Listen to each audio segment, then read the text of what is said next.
Hello everyone. So in this video we are taking a physical look at a beautiful guitar from Alvarez, and this is a kind of vintage guitar. This is the Alvarez DY-70, which is made around 1994 to 1995. Very limited number of those DY-70s are made.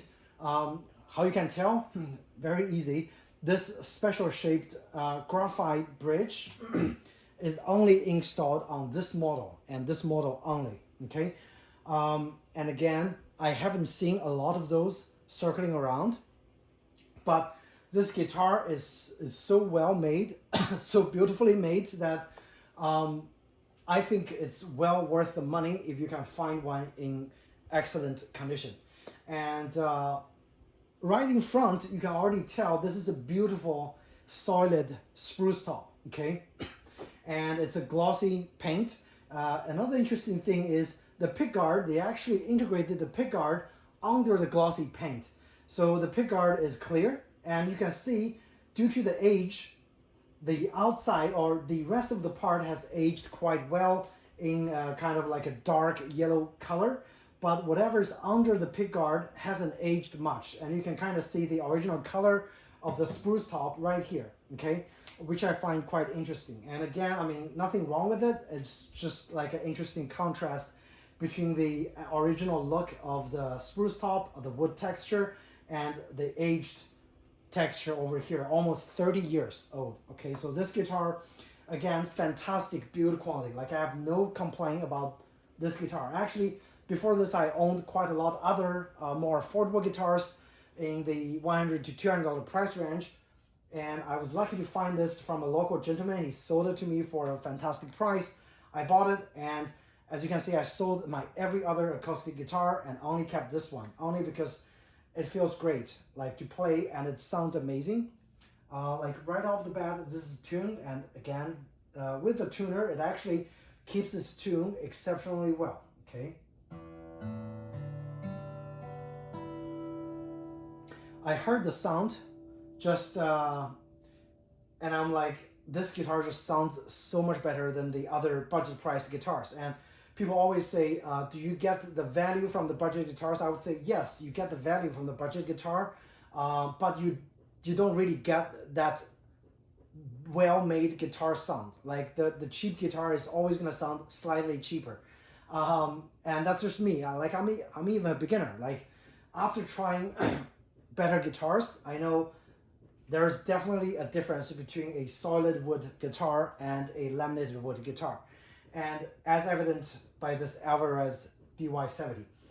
I'm showing you the front, and what I get most striked and surprised about is when I saw the side of the guitar, okay? I'm gonna show you guys. Look at this, guys. This is a solid flamed maple side. And that's not the best part. The best part is on the back, okay? Look at that. This is a solid flamed maple wood back. Back and side is all solid wood, plus a solid spruce top. So this guitar, back in 1994, should be considered one of the better made or like higher end guitar back then. And you can see this beautiful texture right here. I'm gonna try to get a close up for you guys. Look at that. Get closer. And again, this is a solid wood. Look at this fishbone. I think they call this fishbone, but this is an interesting line that they did over here.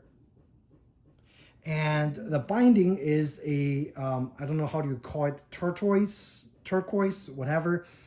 So you got this plastic binding with kind of nice texture embedded in here. The same binding is used right here. You can see. So there's definitely a coherence in terms of the overall look of this guitar. And this beautiful wood on the back. I don't really know what kind of wood is this. I could find out and maybe post it for you guys. But this wood texture is also just looks amazing. Okay?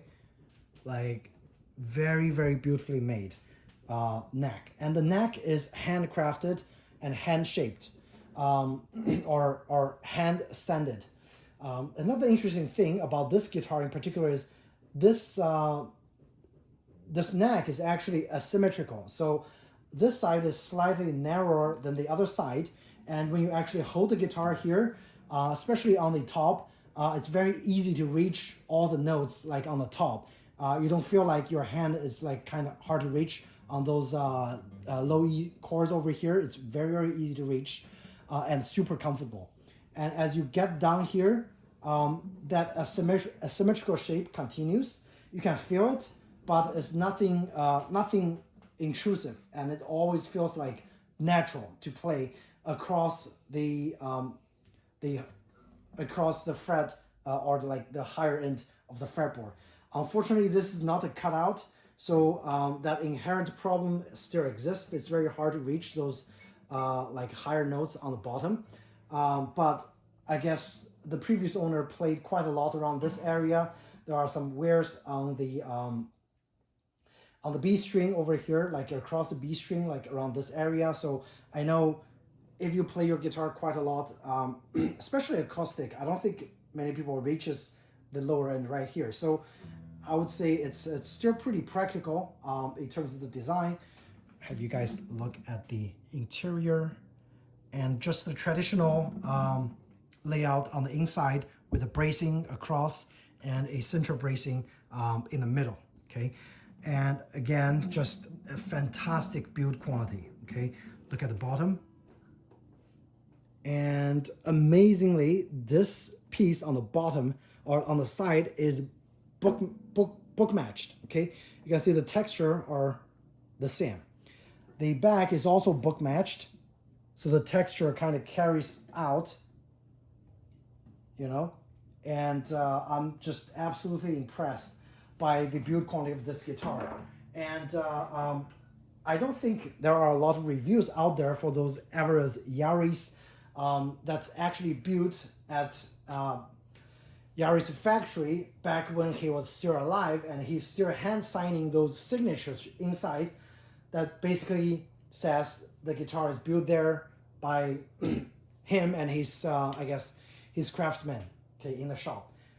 The bridge, at the very first, I think this bridge kind of looks very funny at the very first, but as I started playing with this guitar, and this shape actually just kind of grooves in me. I like this shape quite a lot now, and there's no need to service this bridge because again, the graphite is a very hardened material, and they don't very easily like bend or wrap, not like those softer woods. So in terms of sound transfer, again, that's probably another reason why this guitar sounds amazing as it is because of those like hardened bridge over here, and of course bone nut and bone bridge throughout all the bridge. I don't know how to call this, the bridge stripe, bridge print, whatever. Yeah, beautiful guitar. At the end, I'm gonna try to play some chords for you guys, and oh yeah, the headstock. The headstock is beautiful over here. This is like a pearl inlay headstock. Just looks very classic. Okay, classic Alvarez Yairi. The tuner, it's Alvarez in-house tuner, and they actually works exceptionally well. It just doesn't, how do you say it? The guitar stays in tune quite well. Even with my regular practice, I don't have to tune this a lot. The only time I need to tune it is when the temperature changes. For example, like I bring it from upstairs in a AC, like a colder AC room, to downstairs, kind of a warmer area. I need to retune it only because of the temperature difference, but not because this tuner is not, you know, holding the tune well. But amazing tuner as well, even though it's not locking, doesn't really, you know, you don't have to change the strings that often like electric guitars. So I wouldn't say that matters, but man, look at those beautiful wood. Like, I'm super amazed.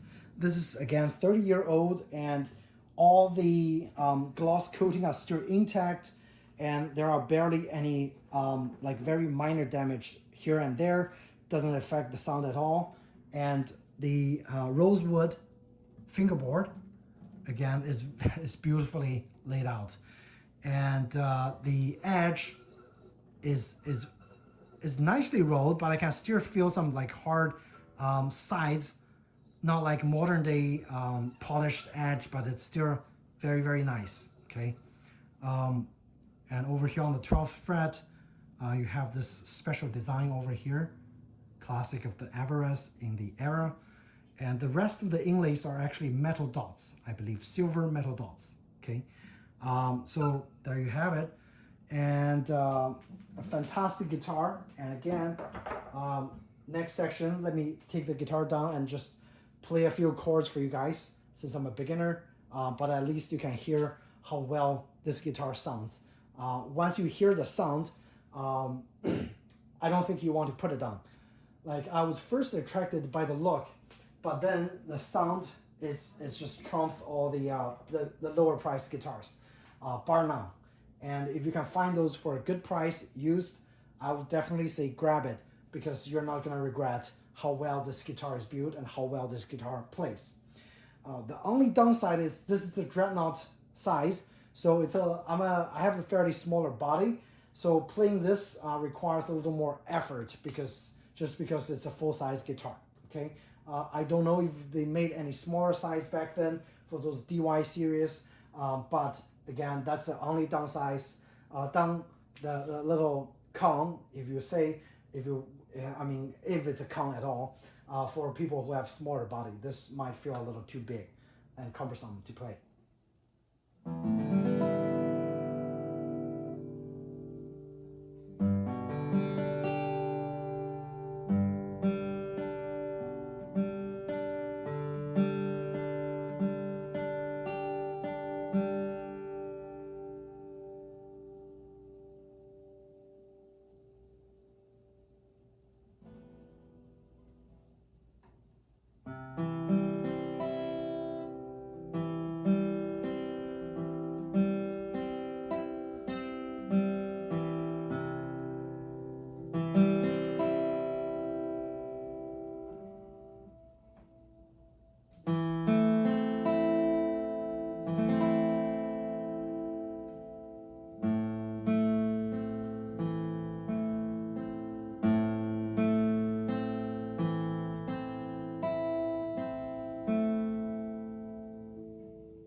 All right, so again, I'm a beginner, so I'm sorry if my chord sounds a little rough, and but that wraps up my I guess impression of this guitar.